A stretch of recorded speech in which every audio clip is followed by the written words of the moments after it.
السلام عليكم، مرحبا بكم في قناتي قناة ملكة للطبخ. اليوم راح ندير معكم بريوش بطريقة سهلة. تبعوني وان شاء الله راح تشوفوا كل حاجة بالتفصيل. وش عندنا في الوصفة تاعنا اليوم؟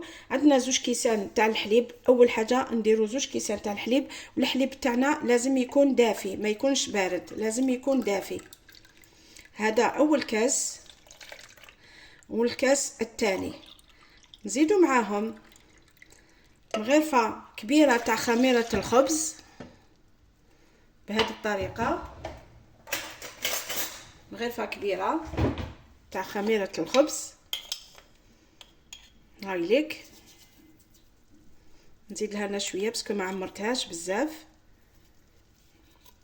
وعندي هنايا 5 كيسان 5 مغارف عفوا تاع السكر. هذه المغرفة الاولى، بسم الله، الثانية، الثالثة، الرابعة، والخامسة. 5 مغارف تاع السكر. هادو هما المقادير. نخلطوا هادو كلش، نخلطوا الحليب والسكر وخميره تاع الخبز هكذا. خلطوهم كأول خطوة. عندنا هنايا تاني نص كاس تاع الزيت، نفس الكاس اللي درنا به نديرو نص كاس تاع الزيت، هاوليك نص كاس تاع الزيت. عندنا شويه تاع الملح باش نعادلو اللوغو تاعنا، هاي ليك شويه تاع الملح. وعندي مغرفه تاع لافاني، مغرفه تاع لافاني، هاي ليك مغرفه مليحه. ونعاود نخلط كلش هكذا. ونبداو نضيفو الفارينه ما نقدرش نقول لكم شحال كل الفارينه واش لا تشرب ولا لا كيما كل مره. نخلطو كلش هكذا ونبداو نضيفو الفارينه. وهذا البريوش ما يحتاجش باش تدلكوه كامل، غير تجمعوه فقط. وعندي هنايا بياض بيضه وحده. ونخلط هكذا ونبدا نضيف الفارينه ديالي، نضيف بشويه هكذا ونخلط. كما قلت ما نحتاجوش بزاف دليك، هذه الكميه تخرج لكم بزاف، الله يبارك، تجيكم زاكيه هكذا. راني نخلط. انا خدات لي تقريبا كيلو، ما كملتش الكيلو بصح تقريبا كيلو. دوك في هذه المرحله نخلط بيدي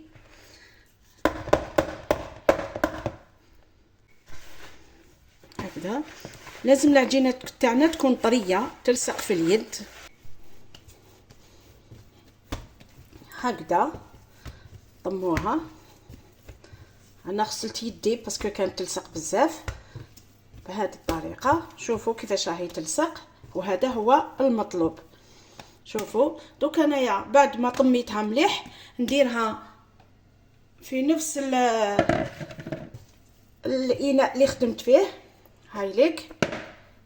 نخليها تختمر، نديرها شويه تاع الزيت هكذا هنايا ونخليها تختمر، من بعد نعاود نرجع ان شاء الله. هنا العجينه تاعنا خمرت، دوك نهبطوا لها الخمور تاعها. شوفوا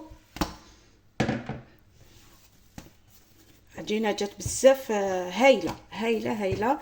دوك نقطعها كما قلت، نحبطوا لها الخمور تاعها ونقطعوها كما راكم تشوفوا هكذا بالعقل.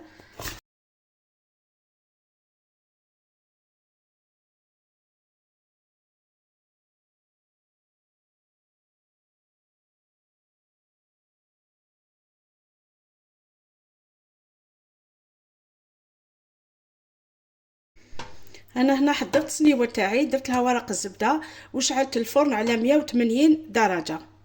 نبداو هنايا نحط البوله الاولى تاعي ندير لها شويه تاع الفرينه، ما نكتروش، ونبدا نحلها. تحلوها بيديكم ولا بالحلال كيما حبيتو.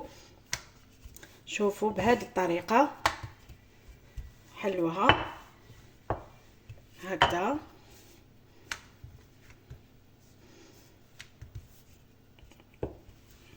شوف هاي ليك نحلها هكذا، نزيد نحلها شويه هكذا. شوفوا الطريقه، ماذا بيا تتبعوا كامل الخطوات اللي راني ندير فيهم باش تنجح لكم الوصفه هكذا هكذا. شوفوا انا هنا عندي كما قلت شوكولا، ندير لها الشوكولا تاعي هكذا بهذه الطريقه.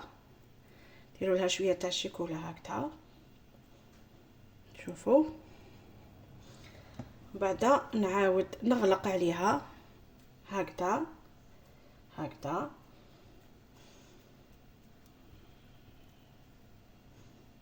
ان شاء الله تكون الصوره واضحه هكذا. شوفوا هاي ليك. بعد نجيب سكين ونقطع، ما نقطعش حتى للطرف، نخلي ما نقطعهاش كامل كما راكم تشاهدوا. كمل كامل هكذا ونعاود نرجع نتحصلوا على هذه.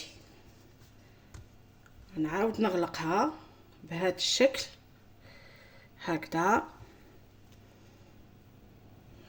نغلقوها مليح باش ما تتحلش. شوفوا نتحصلوا على هذه. كملنا الحبيبات كامل اللي عندنا، نخلوهم يخمروا شويه ونديروا لهم الصفار تاع البيض.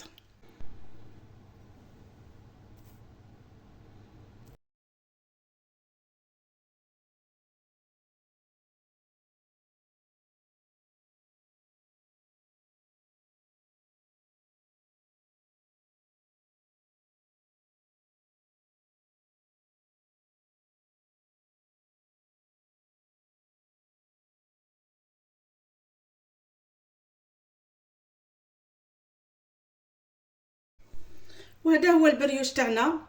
شوفوا كيفاش جا ما شاء الله، هاوليك خفيف كي القطن الله يبارك. شوفوا هاو سخون.